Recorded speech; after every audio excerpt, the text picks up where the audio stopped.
مولاي صل وسلم دائما أبدا على حبيبك خير الخلق كلهم.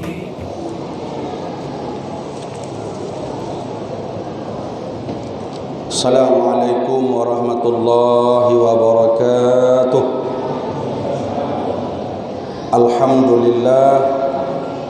Alhamdulillahilladzi arsala rasulahu bil huda wa dinil haq basyiran wa nazira. Asyhadu an la ilaha illallah wahdahu la syarikalah wa asyhadu anna sayyidana Muhammadan abduhu wa rasuluh. Allahumma salli ala sayyidina Muhammad wa ala alihi wa sahbihi ajma'in. Rabbi syrah li wa yassir li amri wa hlul 'uqdatam min lisani yafqahu qawli.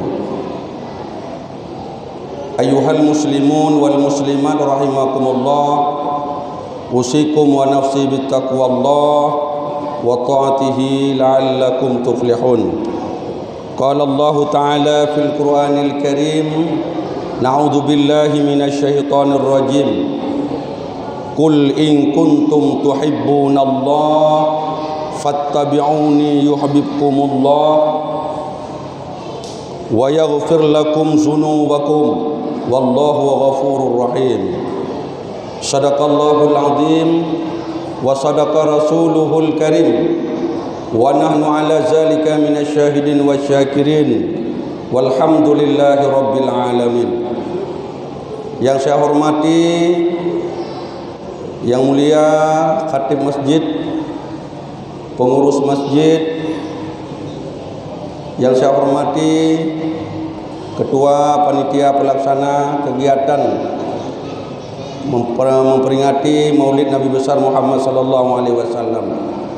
Yang saya muliakan dan saya hormati Bapak Muspika, Bapak Camat, Bapak Daramil dan Bapak Kapolsek yang alhamdulillah bersama hal kita pada hari yang mulia ini.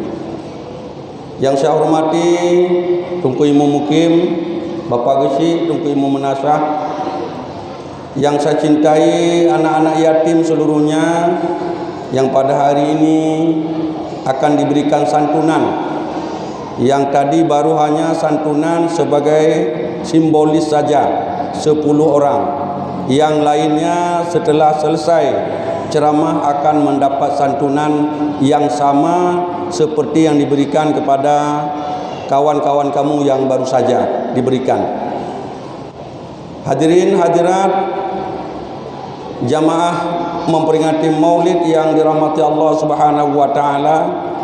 Alhamdulillah kita merasakan kecintaan kita kepada Rasulullah yang sangat luar biasa. Sepanjang perjalanan saya dari rumah sampai ke sini merinding bulu roma.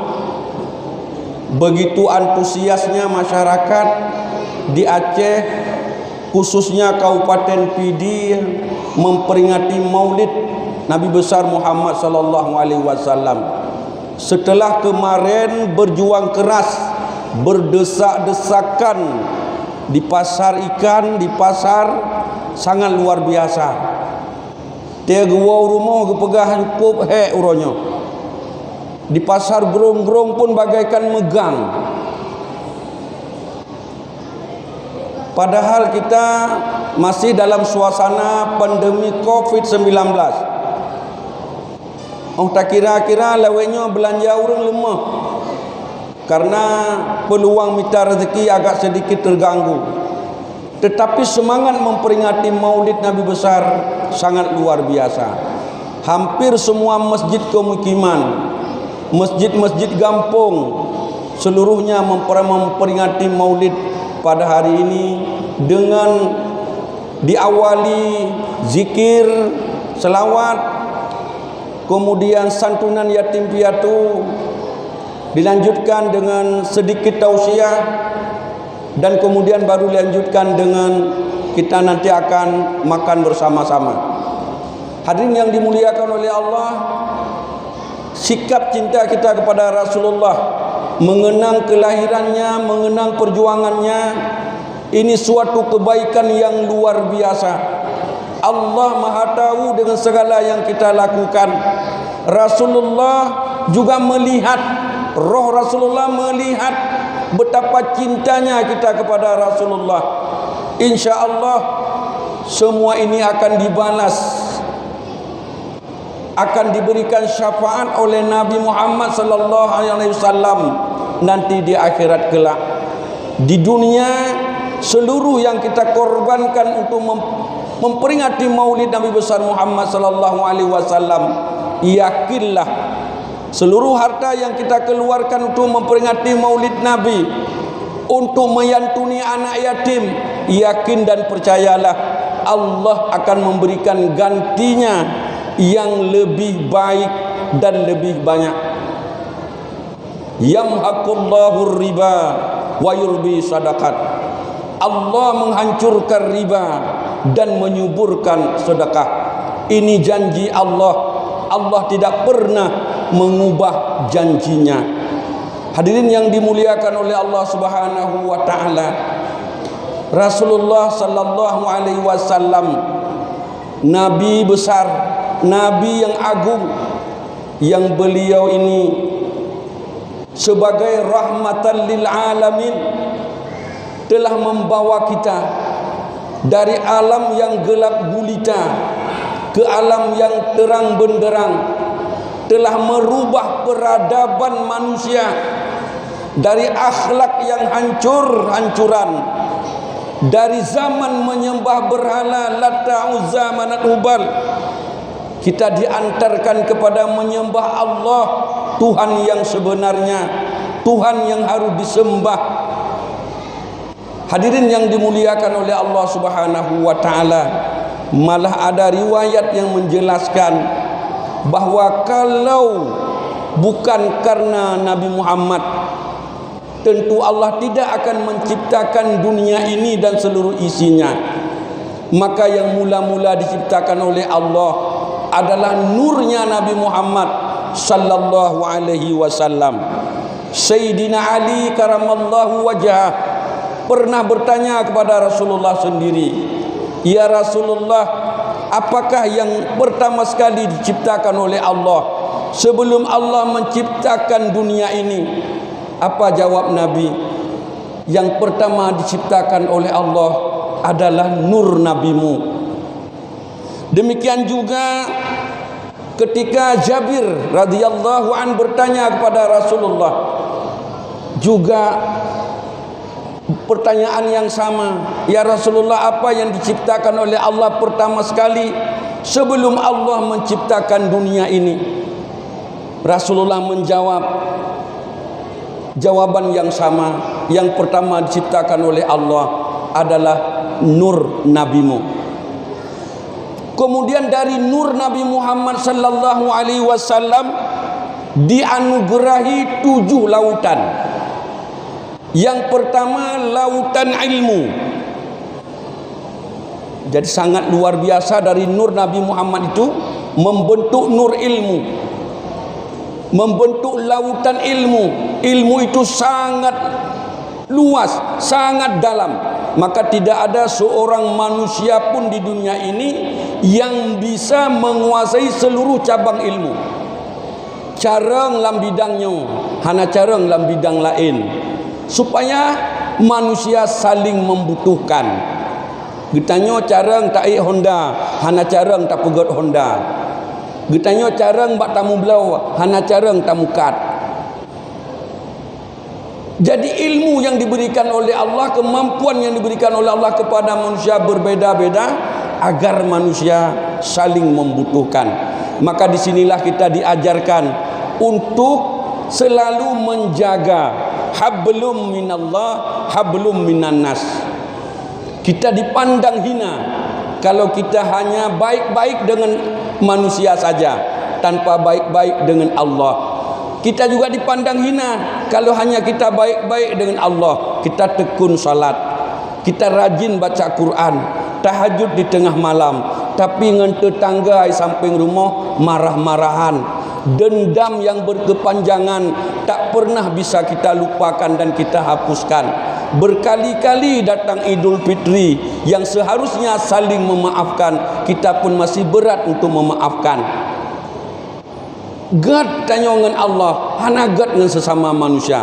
Inilah maksud firman Allah, zuribat alaihimuz zillatu aynama suqifu illa bihablim minallah wa hablim minan nas. Mereka ditimpa kehinaan di mana saja mereka berada, kecuali bila mereka menjaga hubungan baik dengan Allah dan hubungan baik dengan sesama manusia.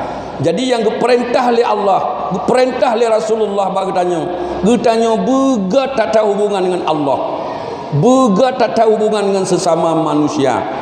Uronyo kita tunjukkan sikap kita dalam memperingati Nabi Muhammad sallallahu alaihi wasallam. Kita telah menunjukkan sikap cinta kita kepada Allah, sikap cinta kita kepada Rasulullah, sikap cinta kita kepada sesama manusia. Anak yatim itu bukanlah anak kita, tapi anak orang lain, anak saudara kita yang orang tuanya telah tiada. Dia tidak tempat untuk berharap. Ibunya tidak berdaya, seorang wanita yang lemah. Setahun sekali kita sedikit menyisihkan harta kita untuk wujud peduli kita kepada anak yatim. Orang yang tidak peduli kepada anak yatim dipandang orang yang mendustakan agama. Ara'aital ladzi yukazzibu biddin. Tahukah kamu orang-orang yang mendustakan agama? Fazalikal ladzi yad'ul yatim, yaitu orang-orang yang tidak mempedulikan anak yatim, yang tidak memberi makan kepada anak yatim, yang menghardik anak yatim dan tidak menghiraukan orang-orang miskin. Kalau saja kita tidak peduli pada anak yatim, maka dipandang kita sebagai orang yang mendustakan agama. Agama punya, tapi kita bersikap dusta dengan agama.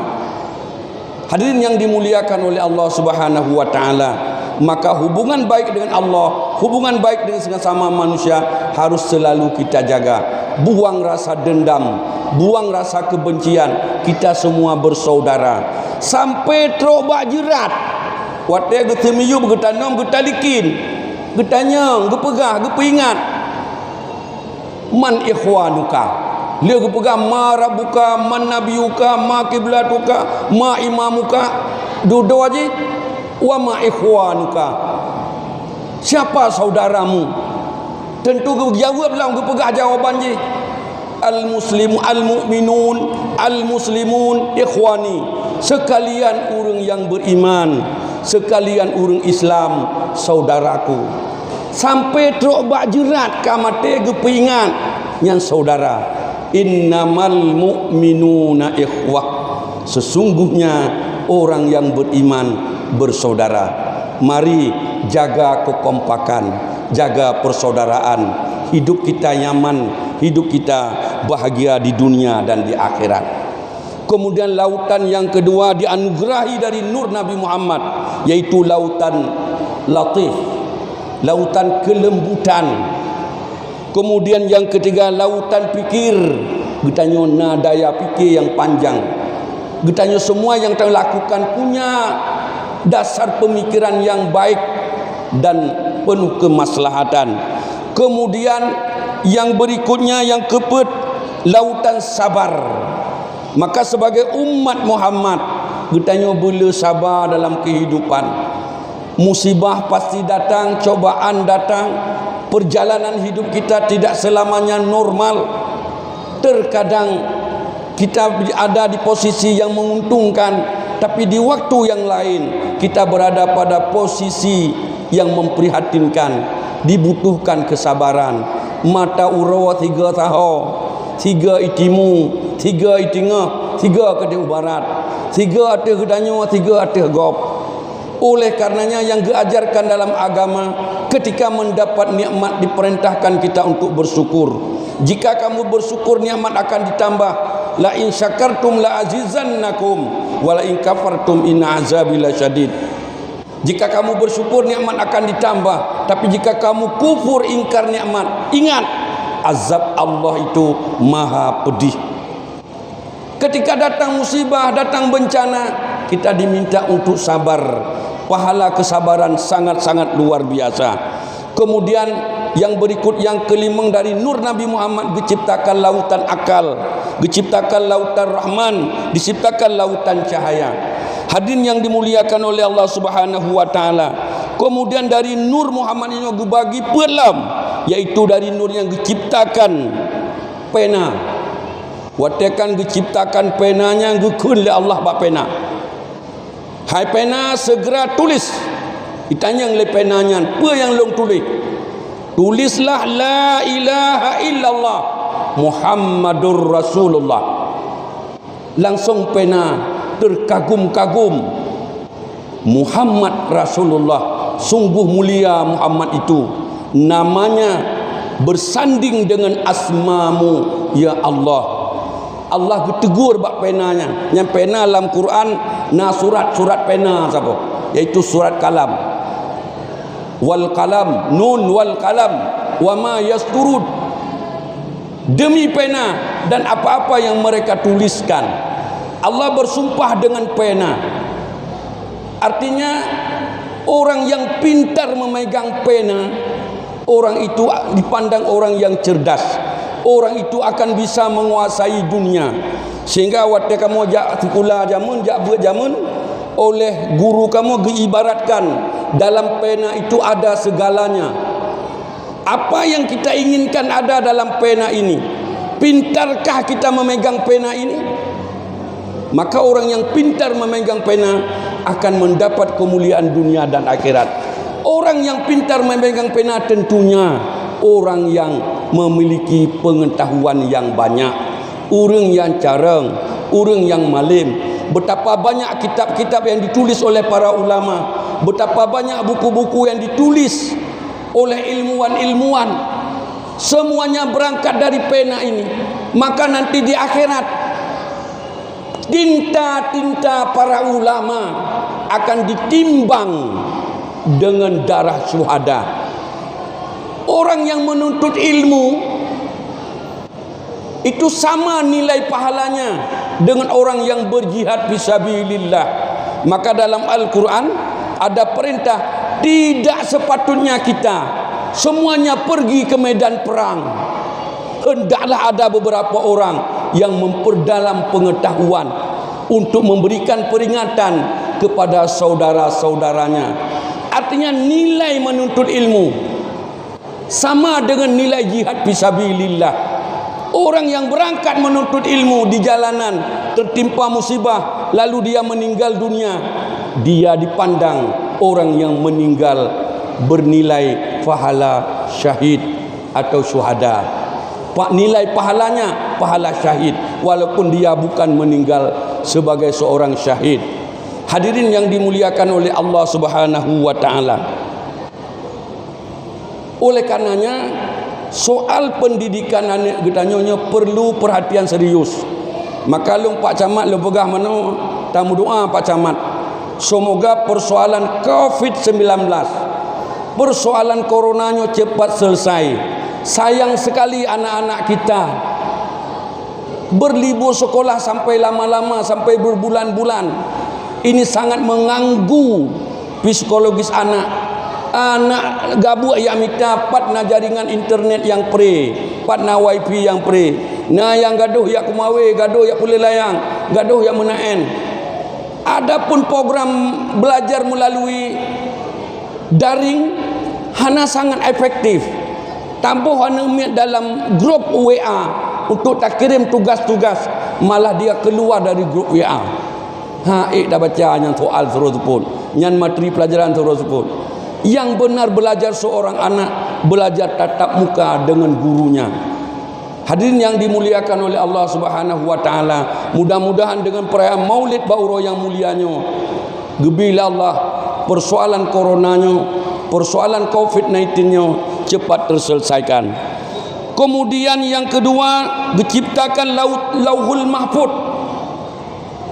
Kemudian yang kelima, diciptakan Arash. dan yang kelima menciptakan bahagian-bahagian yang lain dari nur Nabi Muhammad sallallahu alaihi wasallam yang pada akhirnya gekun oleh Allah bak pena gekun.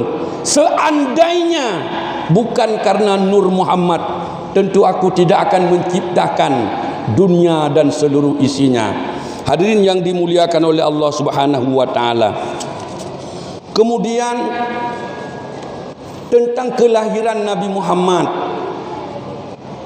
orang-orang Yahudi ketika dawi, karena orang Yahudi orang carang, Yahudinya orang carang, ketika na dawi nganggop jika le Yahudinya tunggu saja, nanti suatu saat akan datang seorang nabi di sisi kami, kalian pasti akan kalah. Nabi yang dimaksudkan oleh Yahudi adalah Nabi Muhammad, karena mereka membaca dari kitabnya sendiri tentang informasi kelahiran Nabi. Cuma mereka tidak tahu Nabi lahir di kalangan mana. Mereka berharap-harap Nabi akhir zaman itu lahirnya di tengah-tengah bangsa Yahudi. Allah tidak menghendaki demikian. Ketika Nabi Muhammad bukan lahir di tengah-tengah bangsa Yahudi, maka Yahudi pun berkhianat, tidak mempercayainya sampai ngorangnya hai patih, kecuali si dua-dua di awak Yahudinya yang merupakan hidayah dari Allah Subhanahu wa taala. Hadirin yang dimuliakan oleh Allah Subhanahu wa taala, tentang informasi kelahiran Nabi Muhammad kagak pegah dalam kitab-kitab awal, yaitu dalam kitab Taurat, dalam kitab Injil, juga dalam kitab Zabur. Dalam kitab Taurat diantaranya gepegah bak Nabi Musa. Kitab Taurat gejuk oleh Allah ke Nabi Musa. Gepegah kelak akan kujadikan seorang nabi seperti engkau dari kalangan saudara-saudara mereka. Akan aku jadikan kalamku melalui lisannya untuk menyampaikan segala sesuatu yang aku perintahkan. Maka apa yang disampaikan oleh Nabi Muhammad yang murni wahyu Allah. Ada yang wahyu Allah bersifat Al-Quran, ada yang namanya hadis kursi, yang jelas seluruh perilaku Nabi Muhammad dalam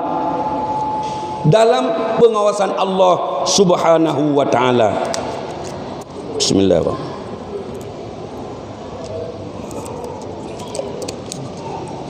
Wa ma yantiqu 'anil hawa in huwa illa wahyu yuha.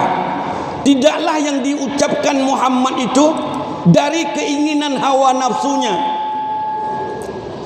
Yang diucapkan oleh Muhammad tidak lain melainkan wahyu yang diwahyukan kepadanya. Hadirin yang dimuliakan oleh Allah Subhanahu wa taala, maka oleh karenanya Nabi Muhammad dipandang sebagai Quran berjalan, karena seluruh perilaku dan tindakan Nabi Muhammad mencerminkan Al-Quran. Tidak ada yang diucapkan oleh Nabi yang menyimpang dari Al-Quran. Kemudian barang siapa yang tidak taat dengan sabdanya, tidak mematuhi apa yang disampaikan oleh Nabi ini, maka aku akan menghukumnya. Wa man lam yu'min billahi wa rasulih fa inna a'tadna lil kafirina sa'ira. Barang siapa yang tidak beriman kepada Allah dan Rasulnya, maka sesungguhnya kami sediakan buat orang-orang kafir neraka yang menyala-nyala. Kemudian kepegahlam dalam kitab Taurat, Allah tidak akan mewafatkannya sebelum agama yang dibawanya yaitu Islam menjadi agama yang kokoh hingga manusia mengucapkan la ilaha illallah, untuk membukakan mata yang buta, hati yang terkunci. Dan ini terbukti perjalanan dakwah Nabi Muhammad di Mekah mulai secara sir. Sejak kecil Nabi Muhammad dipuja-puji, bahkan diberi gelar Al-Amin. Tapi ketika Nabi Muhammad menyampaikan dakwah yang mula-mula secara sir, ketika itulah Nabi Muhammad mulai dibenci, dicaci maki, dipegah Nabi Muhammad pembohong, Dipegah Nabi Muhammad pendusta, Nabi Muhammad tukang sihir dan segala macam. Kemudian Allah memberi perintah untuk berdakwah secara terang-terangan.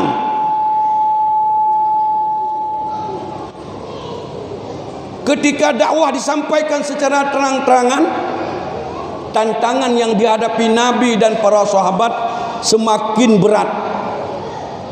Semakin berat tantangan, sampai puncaknya mereka bersepakat untuk menghabisi Nabi Muhammad. Dibuatlah rapat besar di Darun Nudwah. Tokoh-tokoh Quraisy duduk membicarakan perihal Nabi Muhammad. Karena betapapun fitnah yang mereka sampaikan, betapapun penyiksaan yang mereka lakukan terhadap orang-orang yang mengikuti Nabi Muhammad, tapi justru pengikut Nabi Muhammad semakin banyak, yang sangat mengkhawatirkan mereka. Maka mereka duduk di Darun Nudwah membicarakan kiban tak pelaku Muhammadnya.